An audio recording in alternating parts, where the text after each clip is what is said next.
This is the French story of a lost paradise.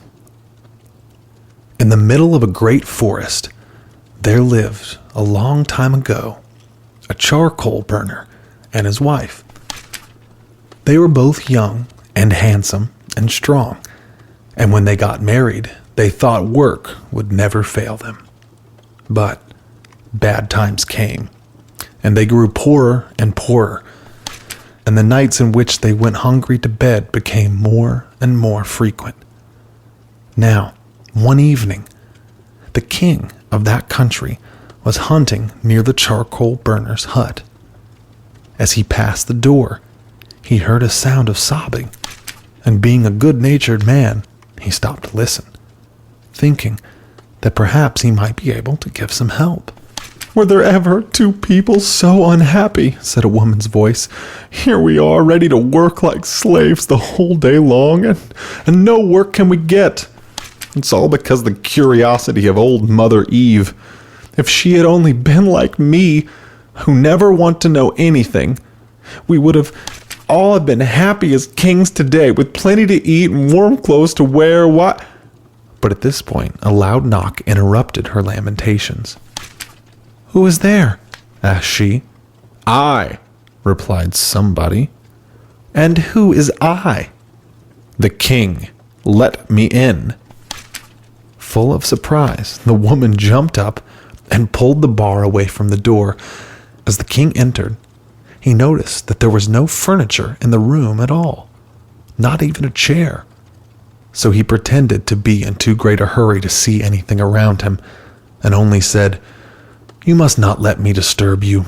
I have no time to stay, but you seem to have been in trouble. Tell me, are you very unhappy?" "Oh, my lord, we can find no work, and have eaten nothing for 2 days," answered she.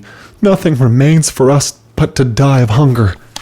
No, you shan't do that," cried the king.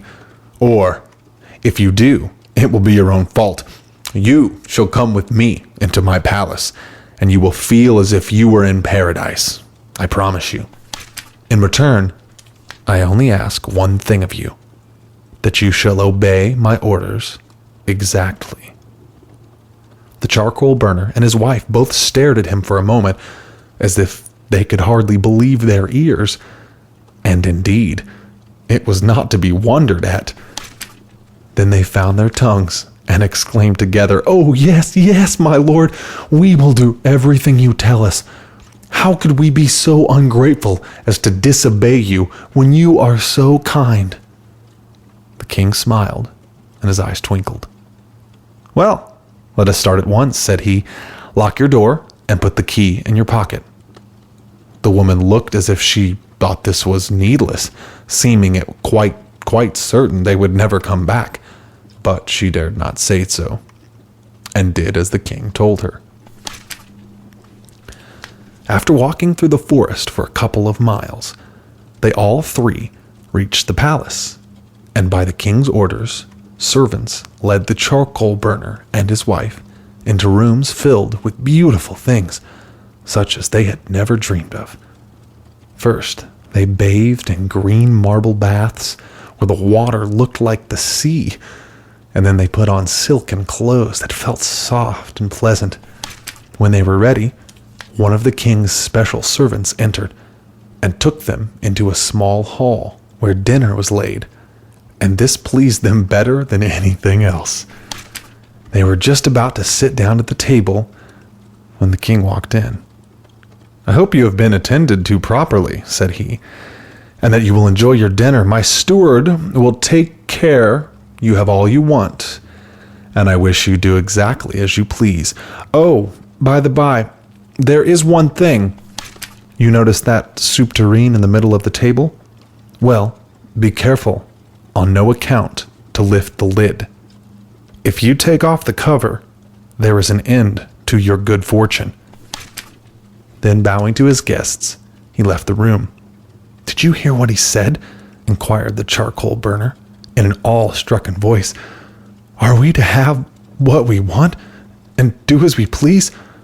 Only we must not touch the soup tureen." "No, of course we won't," answered his wife. "Why should we wish to?" But at the same time, it was rather odd, and one can't help wondering what's inside. For many days, life went on like a beautiful dream to the charcoal burner and his wife. Their beds were so comfortable, they could hardly make up their minds to get up. Their clothes were so lovely, they could scarcely bring themselves to take them off. Their dinners were so good that they found it difficult to leave eating. Then, outside the palace, were gardens filled with rare flowers and fruits and singing birds, or if they desired to go further, a golden coach painted with wreaths of forget-me-nots and lined with blue satin awaited their orders. Sometimes it happened that the king came to see them, and he smiled and glanced at the man who was getting rosier and plumper each day. But when his eyes rested on the woman, they took on a look which seemed to say, "I knew it." Though this, neither the charcoal burner nor his wife ever noticed. "Why are you so silent?" asked the man one morning, when dinner had passed before his wife uttered one word. "A little while ago you used to be chattering all day long, and now I have forgotten almost the sound of your voice." "Oh, nothing.